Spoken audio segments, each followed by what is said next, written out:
उपस्थित पत्रकार बंधूंनो,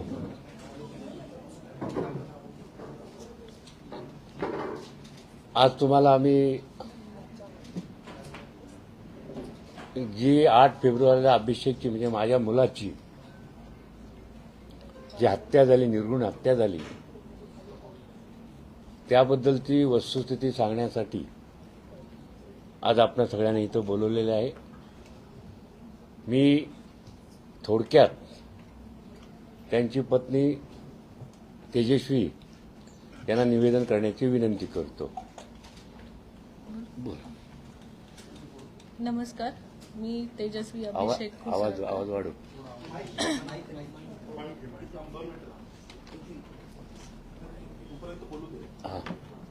बोल आवाज वाढव थोडा.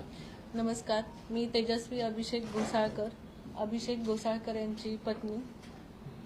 इथे उपस्थित शिवसेनेचे सगळे नेत्या, त्याचप्रमाणे शिवसेनेचे पदाधिकारी, सर्व लोकप्रतिनिधी व पत्रकार बंधू भगिनींनो, प्रथमतः तुमचे सर्वांचे धन्यवाद इथे आल्याबद्दल.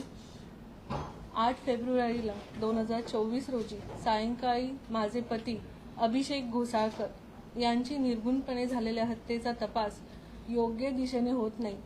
मी माझी या तपासाबाबत मागणी व आम्ही जमा केलेली माहिती माननीय तपास यंत्रणेला व माननीय पोलीस आयुक्तांना दिनांक 28 फेब्रुवारीला सीसीटीव्ही फुटेज देऊन हत्येच्या वेळेला सदर ठिकाणी अरमेंद्र मिश्रा व मेहुल पारेख व अज्ञात व्यक्तींचा होत असलेला वावर याबाबत सदर व्यक्तींचा सखोल तपास करावा अशी मागणी केली होती. ही बाब सर्व प्रसार माध्यमांनी मांडली होती. याबाबत पोलिसांनी सखोल तपास केल्याचे दिसत नाही. दिनांक 4 मार्च 2024 रोजी माननीय पोलीस आयुक्त व तपास यंत्रणेला 120B सेक्शन 34 ऑफ IPS कलम लावण्याची विनंती केली होती. तीही आतापर्यंत मान्य करण्यात आली नाही किंवा तपास यंत्रणेने माझ्याशी संपर्क केला नाही. 5 मार्चला माननीय सत्र न्यायालयाने जे निरीक्षण नोंदवले आहे ते अतिशय महत्त्वाचे आहे. 1. मॉरिसला गन दिल्याचे प्रथम दर्शनी दिसून येते. दुसरा पॉइंट आहे, मॉरिस नरोना व अरमेंद्र मिश्रा यांनी एकत्र जाऊन बुलेट खरेदी केल्या होत्या. तिसरं, अभिषेक व मॉरिस नरोना यांच्यामध्ये भेद होते हे अरमेंद्र मिश्रा यांना माहिती होती. चौथं, अरमेंद्र मिश्रा यांचे लायसन मॉरिस नरोनाकडे जमा होते. 5. ज्या लॉकरमध्ये गन होती ते लॉकर तोडण्यात आले नव्हते याचा अर्थ मॉरिस नरोनाला ऍक्सेस होता. 6. असे सत्र न्यायालयाने निरीक्षण केले आहे. तपास यंत्रणेला पत्र देऊन 120B सेक्शन 34 ऑफ IPC हे कलम लावा अशी मागणी केली होती. तेही तपास यंत्रणेने मान्य केली नाही. ज्या कार्यक्रमाला मॉरिस नरोना यांनी अभिषेकला बोलवले होते त्याच कार्यक्रमाला मलाही बोलवलं होतं.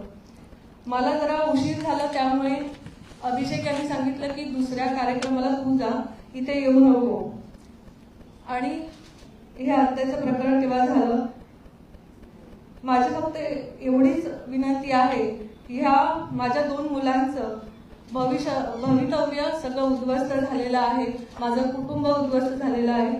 तर हायकोर्टाला किंवा पोलीस आयुक्त सरकारला सगळ्यांना विनंती आहे की ह्या प्रकरणाचा लवकरात लवकर निर्णय लावावा आणि चौकशी करावी. एवढंच माझं म्हणणं आहे. धन्यवाद. मी आपल्यासमोर अभिषेकचे वडील आणि गेली 40 वर्ष उद्धव बाळासाहेब ठाकरे या गटाचा उत्तर मुंबईमध्ये काम करणारे कार्यकर्ता म्हणून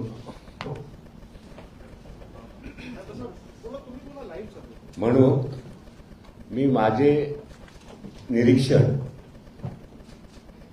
मी नोंदवतो. पहिल्यांदा ज्यावेळेला अभिषेकची हत्या झाली त्यावेळेला माननीय गृहमंत्री यांना काही विरोधी पक्षाने त्यांच्याकडे या हत्येबद्दल किंवा या महाराष्ट्रामध्ये वारंवार गोळीबार होत आहेत आणि त्याच्यातून हत्या होत आहेत, पोलीस स्टेशन गोळीबार होत आहेत आणि त्याच्यावरती राजीनाम्याची मागणी केली. ही राजीनाम्याची मागणी राजकीय असली तरी त्यांनी जे माझ्या मुलाच्या हत्येबद्दल वक्तव्य केलं ते अतिशय मला दुःख देणारं होतं. त्याने असं म्हटलं, गाडीकानी स्वार आला तरी गृहमंत्र्यांचा राजीनामा मागाल का? आपल्या सगळ्या वृत्तपत्रातून ही बातमी छापलेली आहे. त्यानंतर दुसरे एक मंत्री उदय सामंत यांनी त्याच्यावरती वक्तव्य करताना असं म्हटलं, हा ठाकरे गटातील अंतर्गत वाद आहे. ही सुद्धा माझ्याकडे सगळी कात्रणं आहेत. आपल्या वृत्तपत्रातून या सगळ्या बातम्या मी वाचलेल्या आहेत. तिसरे मंत्री छगन भुजबळ यांनी एकमेकातील भांडण गोळीबार होत असेल तर पोलीस यंत्रणा काय काम करणार? मला ह्या 3 मंत्र्यांच्या आणि माननीय गृहमंत्र्यांच्या वक्तव्यावरती पाहिल्यानंतर मुळातच मी सुद्धा त्या विधान भवनामध्ये काम केलेला एक कार्यकर्ता आहे आणि हे सगळे मी जी नावं घेतली त्यांच्यावर पण मी काम केलेलं आहे. ते माझ्या कुटुंबियाला ओळखतात आणि अशा वेळेला कुठल्याही प्रकारची पार्श्वभूमी किंवा गुन्ह्याचा तपास हा कुठल्या अंतिम टप्प्यात न असताना अशा प्रकारचं बेजबाबदारपणे त्यांनी वक्तव्य केल्यामुळे आम्हाला असं वाटतंय की ह्या यंत्रणेवरती, तपास यंत्रणेवरती पोलिसांचा खूप मोठा दबाव आहे. काही आमच्या आमदारांनी, माननीय विलासजी पोटणी साहेब, अंबादासजी दानवे आहेत, अनिलजी परब आहेत, यांनी सुद्धा विधानसभेमध्ये हा जेव्हा प्रश्न उपस्थित केला तर त्याच्यामध्ये सुद्धा अतिशय आमचं जे म्हणणं आहे आणि आम्ही जे फुटेज दिलेलं आहे त्याच्यामध्ये असं आम्ही दाखवून दिलेलं आहे की तिथे अमेंद्र मिश्रा, त्याच्यानंतर मेहुल पारेख, आणखी एक अज्ञात व्यक्ती, अशी त्या फुटेजमध्ये तुम्ही सगळ्यांनी दाखवले. तुमच्याकडे ते पेन ड्राईव्ह पोहोचला होता. हे फुटेज आम्ही जमवले होते, हे पोलिसांनी जमवलेले नाही. आणि दुसरं त्याच्यामध्ये ज्यावेळेला हे मी काही विधानसभेतलं प्रोसिडिंग वाचलं त्यावेळेला त्या विधानसभेच्या सभागृहात, विधानसभेच्या किंवा विधान परिषदेच्या सभागृहात माननीय गृहमंत्र्यांनी असं म्हटलं की लोकांचा अशा प्रकारचा संशय आहे की अभिषेकला गोळी घालताना गोळी लागलेली दिसते पण कोण घालतोय हे दिसत नाही. त्यावेळेला त्यांनी विधानसभेमध्ये माननीय गृहमंत्र्यांनी अशा प्रकारचं वक्तव्य केले की तिसरा तिथे माणूसच नव्हता.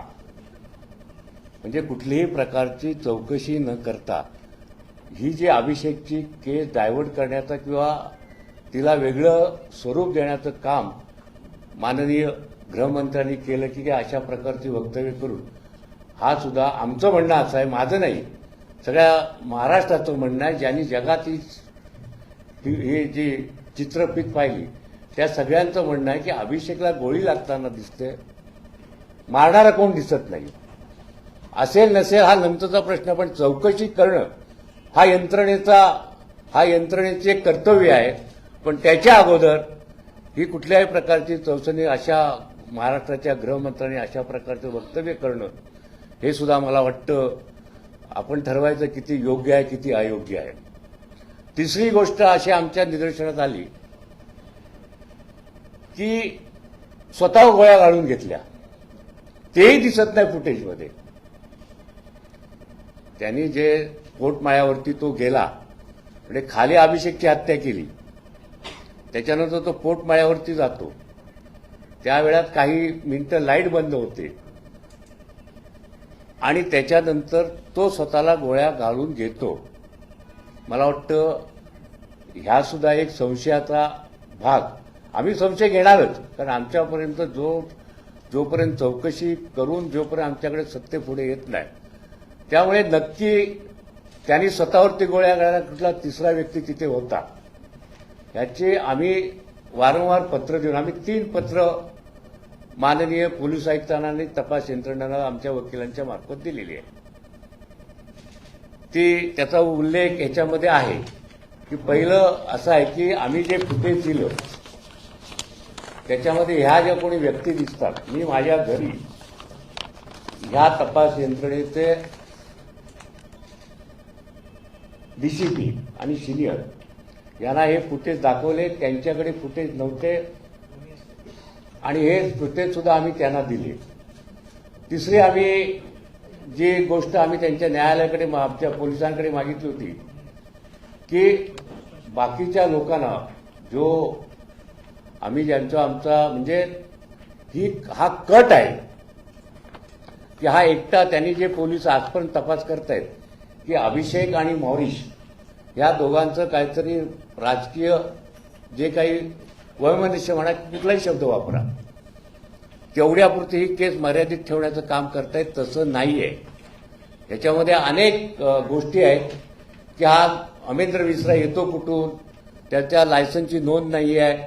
तो आणि मिश्रा हे स्वतः त्या बुलेटमध्ये लागणाऱ्या गोळ्या खरेदी करण्यासाठी एकत्र जाऊन त्या दुकानामध्ये खरेदी करतात असा दुकानदाराचा सुद्धा आरोप आहे. म्हणजे स्टेटमेंट आहे, आरोप नाही स्टेटमेंट आहे. आणि मग आम्ही त्यांच्याकडे 120B आणि सेक्शन 24 IPC कलम हा लावावा याची सुद्धा आम्ही पत्र दिली. मी स्वतः डीसीपींना भेटलो आणि त्याबद्दल मी त्याच्याकडे ती मागणी केली. त्यावेळेला सुद्धा त्यांनी अशा प्रकारचं दिलेलं. आज 40 दिवस झाले. 90 दिवसामध्ये चार्जशीट सादर करणे कोर्टामध्ये हे पोलिसांचं तपास यंत्रणेचे कर्तव्य आहे. आणि अशाच पद्धतीने जर तपास संथगतीने आणि दिशाहीन राहिला तर मला वाटतं या आरोपीला शिक्षा होणार नाही. मग सरकार का घाबरतो या सगळ्या गोष्टीला? आम्ही काय वेगळी मागणी करत नाहीये. आणि म्हणून आमचा आरोप आहे की सरकार आम्हाला मदत करत नाही, पोलीस यंत्रणा आम्हाला मदत करत नाही, कुणाच्या तरी दबावाखाली यंत्रणा हे काम करते. आणि म्हणून आम्ही ह्या आमच्या ज्या मागण्या आहेत त्या मागण्यासाठी आम्ही हायकोर्टामध्ये रिट पिटिशन आम्ही उद्याच करणार आहोत की आम्हाला ही जी तपास यंत्रणा आहे ती बदलून द्या. हे तपास योग्य रीतीने करत नाही. आणि हा तपास आता हायकोर्ट ठरवणार कुणाकडे, सीबीआयकडे द्यायचं, काय करायचं. आणि जे आम्हाला सेशन कोर्टाच्या जी जामिनीला तो गेला होता अमेंद्र मिश्रा, त्यावेळेला आम्ही स्वतः आमचे वकील ॲडव्होकेट भूषण पाटील हे अपियर झाले होते आणि त्यांनी काही मुद्दे मांडले आणि कोर्टाने जी निरीक्षणं केली आणि आम्ही जे मागतोय माननीय न्यायालयाने जे निरीक्षण ठेवली ते आता ही आमच्या तेजुरी वाचूनच दाखवली. न्यायालयाने असं म्हटलंय मॉरिसला गन दिल्याचं प्रथम दर्शनी सिद्ध होतंय. म्हणजे कुणी दिली असेल? मिश्रानी. असं मी नाही म्हणत. जी आमच्याकडे जी जजमेंट आलेली आहे सेशन कोर्टाची त्याच्यामध्ये म्हटलंय. त्याच्यानंतर दुसरं त्यांनी निरीक्षण असं केलेलं आहे मॉरिस नोरोनोव अमेंद्र मिश्रा यांनी एकत्र जाऊन बुलेट म्हणजे त्या गोळ्या या खरेदी केलेल्या आहेत एकत्र जाऊन. आणि त्याच्यामध्ये कोर्टाने असं पण म्हटलं तो जो मिश्रा आहे बॉडीगार्ड म्हणून ठेवलेला त्याला ही माहिती होतं की अभिषेक आणि मॉरिस यांचे राजकीय त्या विभागामध्ये मतभेद होते हेही त्याला माहीत असं सत्र न्यायालयाच्या माननीय न्यायमूर्तीचं निरीक्षण आहे. त्याचं लायसन मॉरिसचं त्याचं लायसन हे ह्याच्याकडे जमा होतं मॉरिसकडे.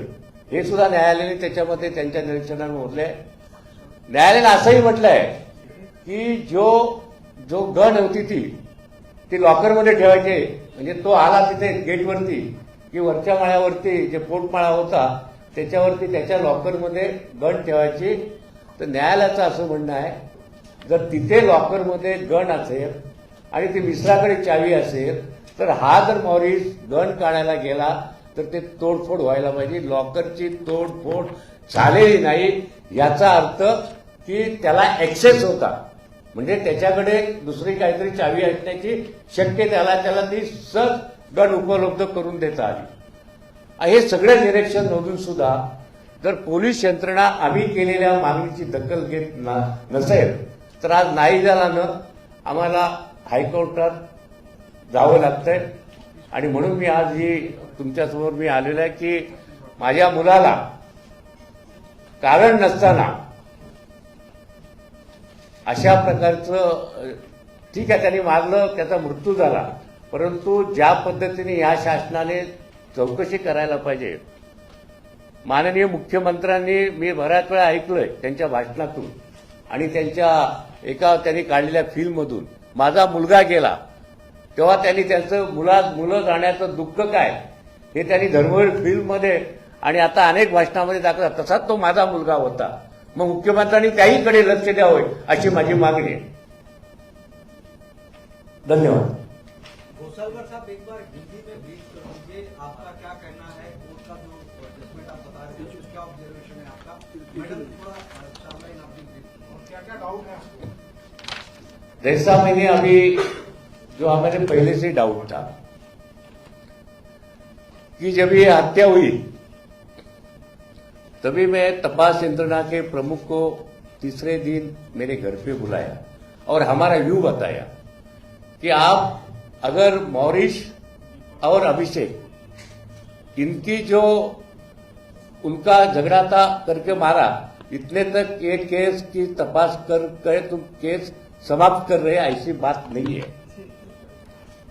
और जो हमें वहां के लोगों का जो सीसीटीवी का फुटेज हम लोगों ने लाया था, हम लोगों ने मेरे सामने मेरे घर पे डीसीपी और सीनियर को बताया ये फुटेज है. ये फुटेज में मेहुल पारिक वहां है, मिश्रा वहां है और एक अन्य व्यक्ति वहां खड़ी है, वो हाफ पैंट में है. तो ये कौन है उसका आप जांच करो. ये मैंने कहने के बाद में तेजस्वी ने लिखित स्वरूप से भी पुलिस को, सीपी और यंत्रणा के सारे लोगों को लिखित से मांग की कि ये फुटेज के जो हम लोग ने दिया है उसकी सखोल चौकसी होना चाहिए. हम लेटर देने के बाद वो लोगों ने नहीं, जो ये अमेंद्र मिश्रा तो 4 दिन में छूट गया. उसको छूट गया मीन्स उसको जेल कटड़ी दी, पीसी में नहीं रखा. ये भी हमें डाउट है कि 3 से 2 कलम लगने के बाद तुरंत विदाउट ये जो हम संशय व्यक्त किया वो विदाउट इन्विकेशन उसको जेसी देने का मतलब क्या, वो जामीन ले सकता है, वो जामीन के लिए अर्जी कर सकता है. 25 तारीख को उसने जामीन के लिए अर्जी किया. जब ये बात मुझे मालूम पड़ी तेरे हमारे वकील साहब आज यहाँ उपस्थित है, एडवोकेट भूषण माड़ी, उन्होंने उधर जाके अपना इंटरव्यू किया और उनने आर्गुमेंट किया. आर्गुमेंट करने के बाद सरकारी वकील ने भी आर्गुमेंट किया, बाद में उनके वकील ने आर्गुमेंट किया और उसके बाद जो सत्र न्यायालय माननीय न्यायालय ने जो निरीक्षण जो नोंद किया वहां उनके ऑर्डर में, उसमें पहला एक उसने कहा है कि ये सब जो हम कहा था वही कहा है कि मॉरिस के पास गन दिया है, मॉरिस के पास गन दिया है, ये प्राथमिक सिद्ध होता है. उसने जो फाइल क्राइम की चेक की उसमें से उसने निरीक्षण दिया है. तो हम यही कहते थे कि मॉरिस के साथ और कोई लोग हैं. ये दोनों जो गन में लगती है वो बुलेट गोलियां खरीदी करने के लिए साथ में दुकान में गए. इसका मतलब ये कट है. दोनों को मालूम है क्या करना है। तो वो भी न्यायालय ने जो हम मांग की कि वो 120B 34 सेक्शन लगाओ, वो भी पुलिस ने लगाया नहीं। दूसरा तीसरी चीज न्यायालय ने यह कही है कि अभिषेक और पॉलिटिकल मॉरिस इनका झगड़ा था, वो इसको मिश्रा को मालूम था, यह भी न्यायालय ने कहा है। और वो जो उसका जो लाइसेंस है वो उसके पास रहना चाहिए, मिश्रा के पास वो नहीं था, उसके पास नहीं था। पुलिस ने जब इस जांच की तो मॉरिस के पास मिला। जब भी वो लॉकर में, वो कहता है कि हम लोग जाने के बाद लॉकर में एक गन रखते हैं, अगर उसको मॉरिस को गन लेना है तो लॉकर की चाबी अगर मिश्रा के पास है तो उसको खोलने के लिए या कुछ एक लॉकर तोड़ना पड़ता था। वो भी न्यायालय ने बोला है कि वो लॉकर की तोड़फोड़ नहीं हुई, इसका मतलब मॉरिस को वो लॉकर का एक्सेस था, इसका मतलब उसके पास भी चाबी थी। तो ये सब बात कहने के बाद भी पुलिस कुछ कार्रवाई नहीं कर रही है। मैं खुद मिला, लेटर दिए, और आज हम निर्णय लिया कि 90 दिन के बाद अगर ये चार्जशीट देंगे, देने की उनको बंधन है। अगर ये सब निरीक्षण नहीं आया तो आरोपी छूट जाएगा, उसको कोई सजा नहीं मिलेगी। एक आदमी को मर्डर करने के बाद भी, ये सारे पुरावे हमारे साथ होने के बाद भी वो आदमी छूटता है, ये गवर्नमेंट का, इसका मतलब गवर्नमेंट ये चौकसी लिए क्यों घबरती है, ये हमारा सवाल है। और मुझे विश्वास नहीं है कि गवर्नमेंट हमारे बाजू में खड़े होगी। जिस तरह इस पश्चिम उपनगर में, जैसे हमारे नगर सेवक के बारे में एक एक छोटे छोटे कारण के लिए FIR दर्ज कर दिए जाते हैं, पुलिस का दबाव है। हमारे भोईर जी है, योगेश भोईर, उनके ऊपर भी तरह तरह के आरोप करके उनके ऊपर भी उसको जांच लगा दी है। हमारी नगर सेविका खुरसिंगे है, उनके घर पे भी हल्ला हुआ था। हमारे नगर सेवक बालू ब्रीत को भी दहशत बड़े छोटी बात के लिए FIR डायरेक्ट दर्ज करते हैं। इसका मतलब पुलिस के ऊपर दबाव है और शिवसेना उद्धव साहब डट के परेशान करने का काम ये कर रही है। इसलिए मुझे ये यंत्रणा का भी विश्वास नहीं है। इसलिए मैं हमारे एडवोकेट भूषण महाडिक के ओर से हम लोग कल हाई कोर्ट में रिट पिटीशन कर रहे हैं और हमारी ये मांग है कि ये जो क्राइम है, क्राइम से ऑफ इंक्वायरी वो निकालो और CBI में दो, ये हमारी मांग आहे। ज्या पद्धतीने आपण घटनाक्रम सांगितलेला आहे त्यामध्ये असंही म्हणायचं आहे का आपल्याला की मॉरिसची ही हत्या झाली, कारण तुम्ही म्हणाला की पोटमाळ्यावरती गेले आणि त्यानंतर ती हत्या झाली, त्यावेळी तिथे कोण होतं का? तर मॉरिसची ही हत्या झाली आहे का असं आपला संशय? नाही, हा पोलीस तपासाचा एक भाग आहे। मॉरिस खाली त्याला मारतो, गोळीबार अभिषेकला झाला तर फुटेजमध्ये दिसतोय, कोण मारणारा दिसत नाही। वरचे फुटेज बंद आहे, वरती जो मॅगझिन फ्लोर होता त्याचा छोटा पोटमाळा होता तिथले बंद आहे।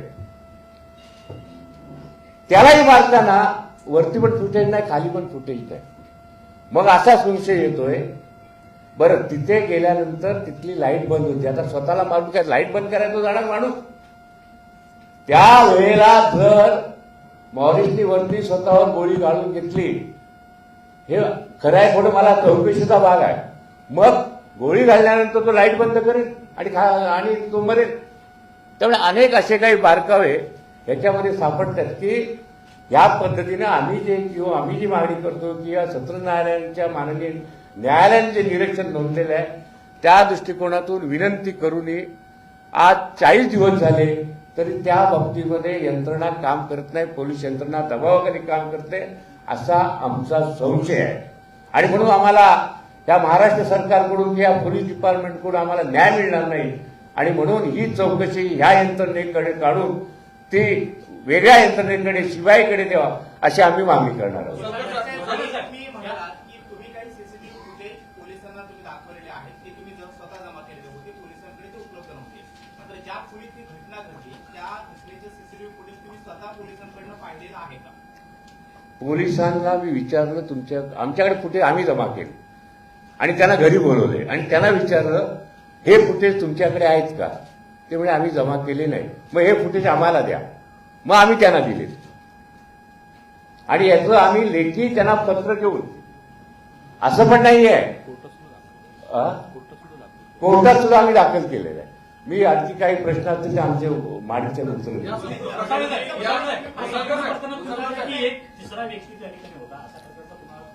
जे काही आमच्याकडे सध्या अस्तित्वात असलेले जे काही फुटेज आहे, जे काही पुरावे आहेत, या सगळ्यामध्ये जे काही वेगवेगळे तज्ज्ञ किंवा सामान्य लोकांनी, लाखो लोकांनी ही लाईव्ह पाहिलेलं आहे, त्यांचं असं मत आहे की असे ह्या अँगलनी तपास व्हायला पाहिजे की ह्या दोघांना मारणारा आणखी तिसरा व्यक्ती होता का, त्यावर चौकशी व्हावी. असा चौकशी ही आमची मागणी आहे. घोसाळकर साहेब, या संपूर्ण प्रकरणाची तुम्ही सीबीआय चौकशीची मागणी करता. दैसर, बोरीवली किंवा मागाठाण्याचे भाजप किंवा शिंदे गटच्या कोण पुढारी याच्यामध्ये इन्व्हॉल्व आहे, याचा तुम्हाला डाऊट आहे का? हे बघ, मी आता कुणाचं नाव घेणार नाही. प्रश्न असा आहे की हा चौकशीचा भाग आहे.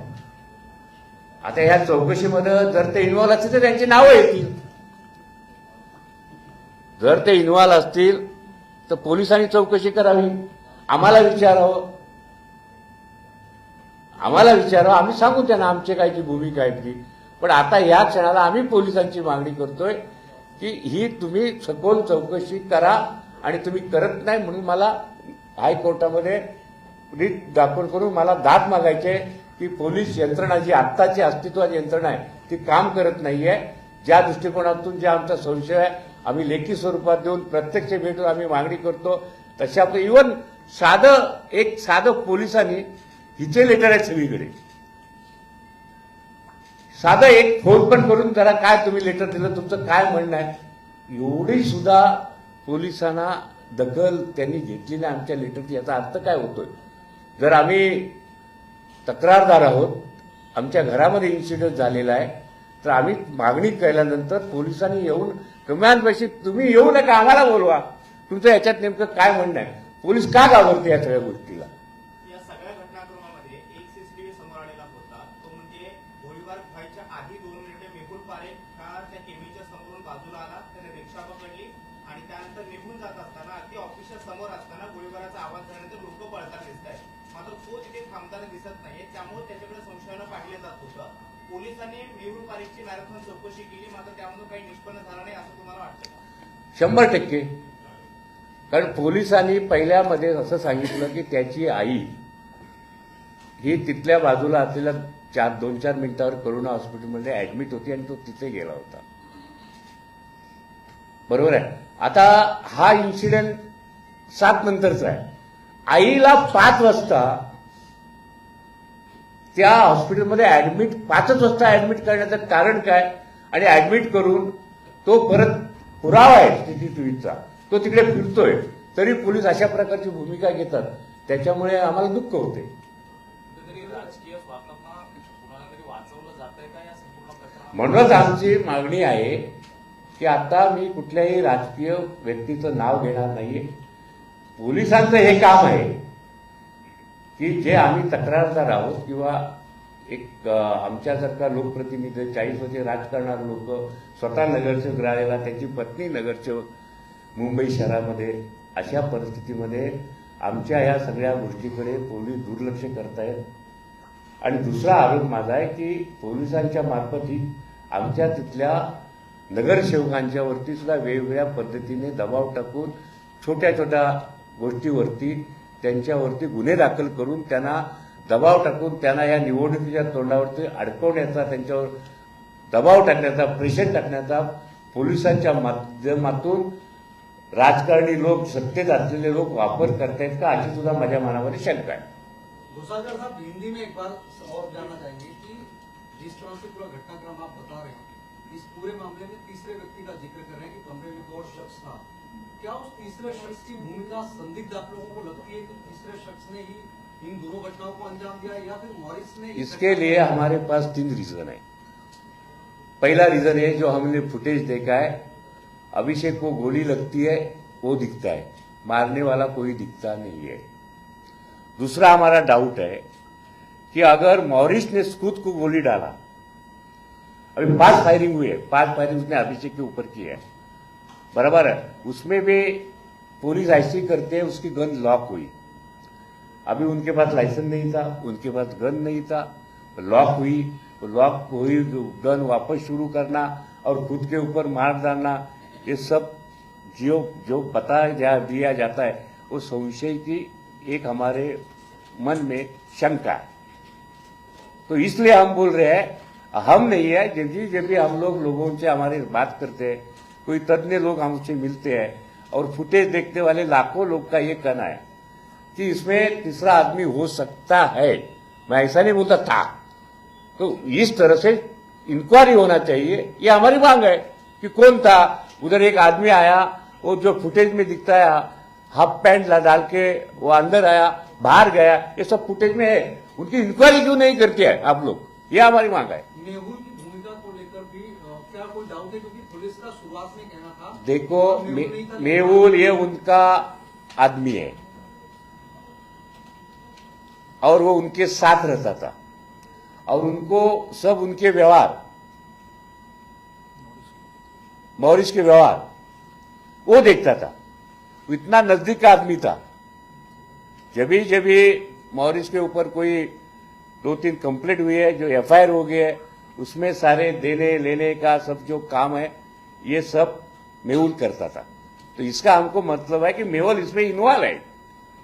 हाफ पैंट वाला शख्स ये मेहुल ही है। नहीं, वो दूसरा है, तीसरा आदमी है और एक तीसरा आदमी है मेहुल छोड़ के। क्या कोई पॉलिटिकल रीजन हो सकता है इसके पीछे, कोई पॉलिटिकल? ये काम है यंत्रणा का तपास करना। हम लोग ने जो फुटेज दिया है, हम लोग ने जो उनको कहा है, हिस्ट्री बताया है, उसके ऊपर उनको इंक्वायरी करना चाहिए। वो नहीं करते हैं ना, इसलिए हम लोग अभी हाईकोर्ट में होते हैं। हाँ, हाँ। आपण सांगितलं उदय सामंत उद्योगमंत्री म्हणाले गँगस्टरचा वाद अंतर्गवाद उभा झाला गँगस्टर वाद, तर याच्याबद्दल काही खातेबाबत पीडित का? मी फक्त वृत्तपत्रामध्ये वाचलेलं आहे। त्याच्यावर माहिती आहे.